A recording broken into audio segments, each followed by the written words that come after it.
16, 17, and 18 of the previous chapter, Paul certainly writes, "Therefore we do not lose heart. Even though our outward man is perishing, yet the inward man is being renewed day by day. For our light affliction, which is but for a moment, is working for us a far more exceeding and eternal weight of glory. While we do not look back at things which are seen, but at the things which are not seen, for the things which are seen are temporary, but the things which are not seen are eternal." What is he saying here? Paul is contrasting his light affliction. Now, Paul was not, in our terms, lightly afflicted. He had been imprisoned. He had been beaten. He had been shipwrecked. He had been snake-bitten. He had been chased. I mean, if that's light affliction, then we're living a life of luxury. I mean, he had certainly been burdened for his work for the Lord. But he considers it a light affliction. He contrasts that with a far more exceeding and a far greater eternal weight of glory. And then he says this wonderful thing. He said, the things that are seen are temporary, but the things that are unseen are eternal. I want you to look around right now. I'm looking around. I'm seeing a lot of stuff. I see beautiful people. I see gorgeous people. Y'all are so pretty and handsome.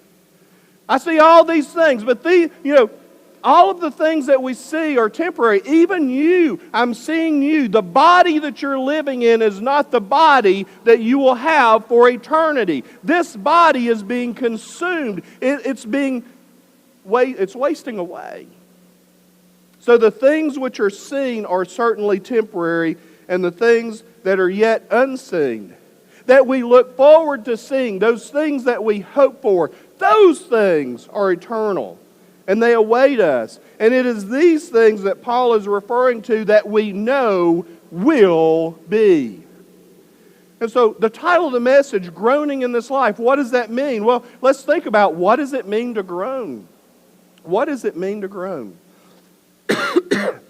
If any of you would like to know what it means to groan, here's my challenge to you. I want you, when you get home, to take off your shoes and your socks. I want you to go running through the house as fast as you can, turn a corner, and catch that pinky toe on a piece of furniture or a wall or something, and you will groan. Okay, if you're saying, I don't know what you're talking about, preacher, what does it mean to groan? If you experience groaning, that will certainly make you groan.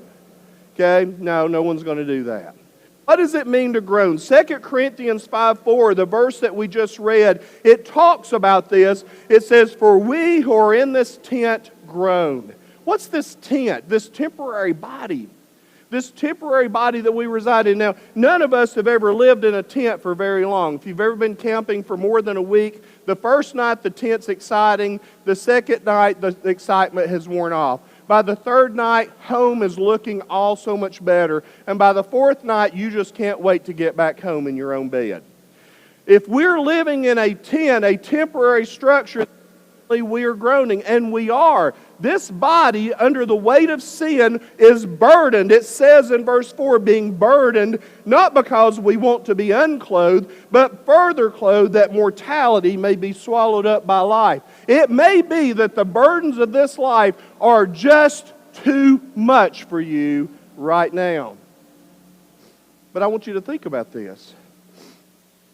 No matter how great the burden is now, we know, Paul said, we know that there is a future that awaits us where this tent, this temporary body, will be cast off, will be gone, and we will receive a glorified body that can withstand the eternity and the glory of God. I don't know about you, but it kind of makes my affliction today seem less, knowing that there's a future tomorrow where there is no affliction. No more tears in heaven, it says in Revelations 21. All the tears will be wiped away. All the pain will be gone. Death will be no more. But in this life, we're burdened. How many in this room would raise their hand right now and say, I don't have a burden at all? No one's raising their hand. I don't have a care in this world. I tell you what, I'm living my best life right now. I'm sad for you if that's what you're living.